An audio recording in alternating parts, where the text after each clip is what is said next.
Welcome to NREI's Common Area Podcast. This podcast is brought to you by the award-winning editorial staff at NREIonline.com. Let's jump right into this week's podcast. Hello and welcome to the Common Area with your host, David Bodamer.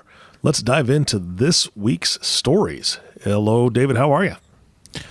I am doing well. How are you this week? I am doing fantastic, and I'm excited to be with you again. We are at year end. It is the holidays. It's always nice around this time of year, but it's just so stinking cold still, which I guess we should expect. Yes. Well, and we had a squall in New York City yesterday, which a lot of people had never heard of before. I was just going to ask you, what's a squall? It's just a small, like a short and intense snowstorm. It lasts less than a half an hour, but it's just like a very intense band of snow that kind of like came through the whole region. And it was kind of funny because everybody in the office got alerts from the National Weather Center. So you hear like that high pitched alert on everybody's phone. And then everyone's like, what's a squall? And then there's Googling squall everywhere. Yeah. And then from our office, we have some nice views from our office, and we actually see from where I sit, can see the Empire State Building.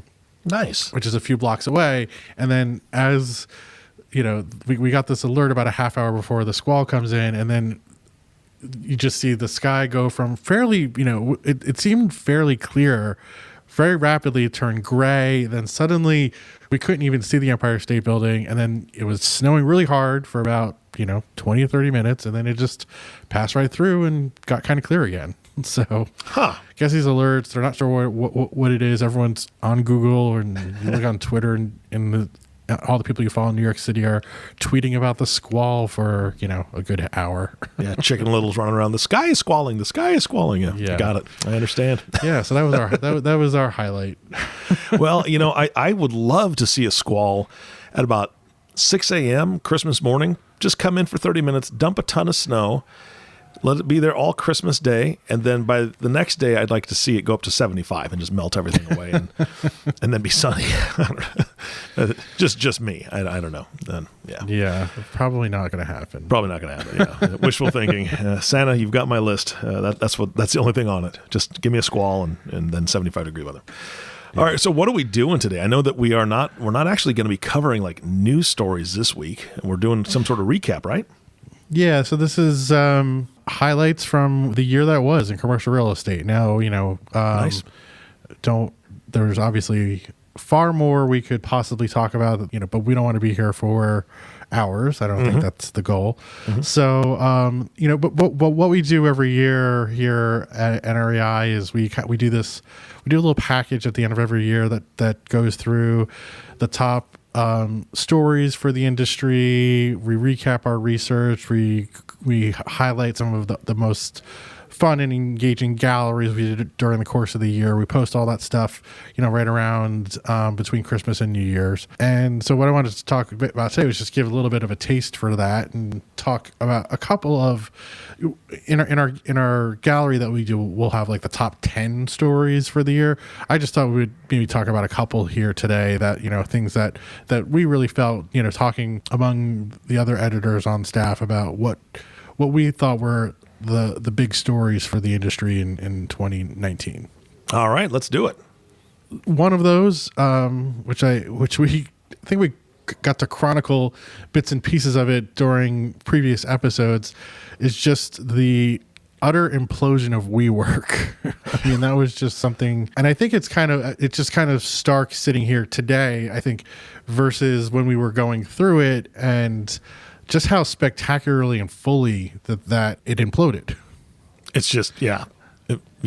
I remember covering it, talking a couple different podcasts about WeWork here and there. So what was the overall result for 2019? I think we still don't know. I mean, I guess where we sit today is new management team, IPO. Forget about it. The IPO. I mean, we started the year with like, oh, this IPO is coming, and it's going to be this multi-billion-dollar IPO, and it's the culmination of this spectacular growth, and they're transforming the co-working and office space across the country, and then as people got a peek under the hood. And even though before we saw under the hood, people knew that the company was losing money, knew it wasn't turning a profit, but still had this tremendous faith in that it would. Turned out, okay, the guy running it was a little out there, that they were burning cash, that they were investing in things all over the place, that valuations start crumbling. The investors who had seeded this thing all along, who were looking for the payout from the IPO, suddenly that's not going to happen. Change in executive team, massive layoffs now at this point, and just trying to, I guess, and I mean, we still have, I think, a bunch of reckoning to deal with in 2020 now of. So, they're going to have to unload some of the space. They're going to put more vacancy back in the market in various cities across the country. We don't know fully how that's all going to shake out, but that's the shakeout. But it is just kind of stunning because I think a year ago or 18 months ago, we had some questions, but overall, it was this growth story. Those are I didn't think it has other implications, which we'll have to sort through. Just co-working in general is a big trend. What does it mean that this big operator kind of went through all this? What does it mean for the other co-working operators who have a more stable business model and weren't looking to reinvent the world? There's still a good business there, but they will have felt some of the knock-on effects because of what WeWork did. At the end of the day, I think it's not the most significant story for it's not going to massively change markets across the country, but it certainly was the most spectacular story. The other major trend, which I think, which again, we've talked about several times, but just kind of putting it into a single idea, is just the move to direct to consumer sales by manufacturers. It's just completely reshaping retail and industrial. And I think the only question is, there's no question that's what's happened. It's gutted retail. So many retailers have shut down, closed stores, et cetera, created all sorts of vacancy. It's created tremendous demand for industrial space because that's how you're doing your order fulfillment now. There are some retailers who have tried to finesse it a bit by doing order fulfillment from their stores so that they can still capture their in-person sales while also being part of the direct-to-consumer transformation. And I think really the only question is how much more of a shakeout do we continue to have in the retail space, and how much more growth for the industrial space is there based on this systemic change in how we consume things. Mm-hmm. I think there's a couple of other questions or things that it's meant for both the retail industrial sectors. So the way I see it is okay, you have this, direct to consumer is the ultimate trend. It's doing these things to, it's having these effects on both retail and industrial. Then it's creating these secondary effects. Okay. So one is just development of industrial space, since most industrial, you look at some industrial markets, the vacancy rates are down below 2%. You can't find the space. There's tremendous demand because of this change in the business models. And so it's leading to more industrial development, which then, at some point, I don't think we're there yet, but always when you get into this race and you start building a lot of stuff, if something turns all of a sudden, if some of these retail or some people start putting space back on the market, suddenly you reverse the fundamentals, and then you have too much vacancy, overbuilding, et cetera. And then because the nature of development, you always have, it takes a certain amount of time to put stuff in the pipeline for it to be built. You put it in at a certain point. You think the market is in a certain point. If 18 months from now, 2 years from now, things have changed a little bit, those are the risks that are always kind of part of what happens when there's lots of development occurring. So from what we're seeing and what we've discussed in these last few months, that doesn't actually look like it's going to slow down, right? I mean, in your opinion or mine, from what we've seen. And so looks like it'll carry into 2020 and it'll continue to be a good year, hopefully. Yeah, I think it'll be a good year for industrial, questionable year for retail. Mm-hmm. But although I think, the study that we did that I talked about in the last episode, people may be feeling like retail we may near the end of that shakeout. I think there's a couple other trends or ways that retail owners have adapted to this, which have allowed some of them to continue to be successful. Mm-hmm. One is being very creative about the other kinds of tenants they're bringing into retail centers to stabilize them. So that is like health, fitness, wellness, mm-hmm. All those kinds of tenants where there's some sort of in-person experience, or you're using the gym or your massage or spa or whatever, some kind of like those kinds of things, which are not going to be disrupted as much by the direct-to-consumer trend. So like being smart about bringing in those kind of tenants to replace traditional, retailers who are just selling things.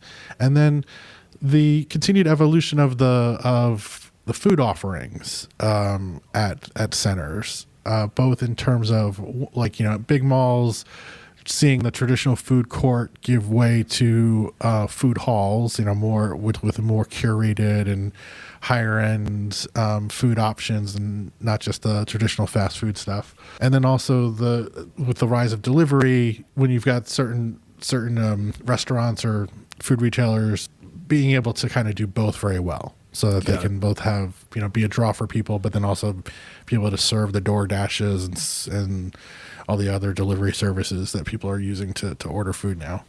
Yeah, absolutely. It's having those different types of businesses in there. To me, it's almost a picture of diversifying, right? I mean, that's people talk about diversifying portfolios for investment purposes. That's kind of the same thing you're doing. You're diversifying the different types of stores for those up and down type markets. So I think it's a very smart idea, obviously. Yeah, and I think in the past, diversification may have just meant make sure that you have an apparel retailer and a bookstore and an electronics thing, or diversification may have used to just mean make sure you have a good mix of retail tenants. Now it means make sure you have tenants that are more service oriented or health oriented, or that aren't actually just selling things. So that way that you have your couple of healthy stores, but you actually have other services or other amenities that people will be interested in using. Yeah, absolutely. You've got that 31 flavors right next to the gym. That's exactly. Perfect combo. Perfect symbiosis. Yeah, just keep going back and forth. That's right. Somebody's getting business. That's all there is to it. I think the third and final, big picture trend that we talk about is just, and I could conceptualize it a similar way, which is there is an overall quest for yield. So investors in real estate we're very deep in this cycle, as we've talked about many times. We're almost a decade into a growth cycle. Core markets are played out.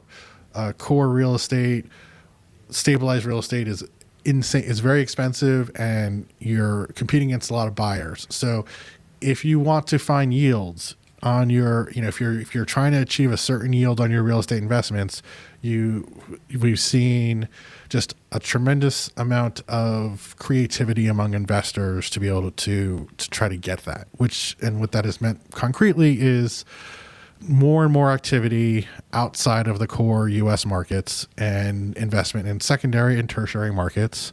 Buying when you can buy as a similar quality asset that you would get in New York, something that's got good rents, good, high quality piece of real estate with good, awesome tenants and paying rents and great leases, but you buy it, but you find it in another market where there may be less buyers who are looking at that, because it's not called New York City. So, that's been one diversification play, which we just certainly, it's just borne out in the numbers. You look at secondary and tertiary market activity, more investors that maybe a couple of years ago would not have been comfortable buying in smaller U.S. cities or more suburban markets are doing that, so they can achieve those yields. And then I think this a second way that we're seeing diversification manifest itself is investment in property types outside of the core property types. We talk about multifamily, industrial, office, retail. See the percent of investment activity that's taking place now in data centers, self-storage, seniors housing, student housing, things like that, maybe a couple others, but primarily those. Just you're seeing they have, while still, I think, the core property types probably still account for something, I want to say like 85% of activity. Those alternatives are now up to like 15%. They used to be maybe less than 10% a few years ago. So, those are not exact numbers, but I mean, generally what I've seen in the research and in the volumes that we're seeing. It's a similar idea that core, people, if you want to find yield, maybe, delving into these property types that you've never done before, where there may be fewer people vying for it, but where the fundamentals are similar or better than they are for the core property types. Yeah, absolutely. Now, I know we wanted to do a short recap today, but you've got your top 10 list. Where can people find that if they want to go to and take a look at all of them? Yeah, so all this will be on NREIonline.com. We'll have the top 10 stories for the year, like I said, and then, the recap of galleries, the recap of all of our proprietary research that we've done across the year. I think there's 11 or 12 reports that will be centrally linked in the one spot. So folks can just look out for that as our part of our end of year and end of decade wrap up. Yeah, absolutely. Well, on that note, Happy New Year, David. Same to you. I appreciate the time, and I look forward to talking to you again after the first of the year. Sounds good. All right. That'll be fantastic. And thank you all for listening to the Common Area Podcast with David Bodamer. If you have not subscribed to the podcast yet, please click the subscribe now button below. This way, when David comes out with a new podcast, it'll show up directly on your listening device. This makes it much easier to share these podcasts with your colleagues. Again, thanks so much for listening today. For everyone at NREI, this is Eric Johnson inviting you back next year for all the stories that matter to you. We'll talk to you soon. Thank you for listening to the Common Area Podcast. Click the subscribe button below to be notified when new episodes become available.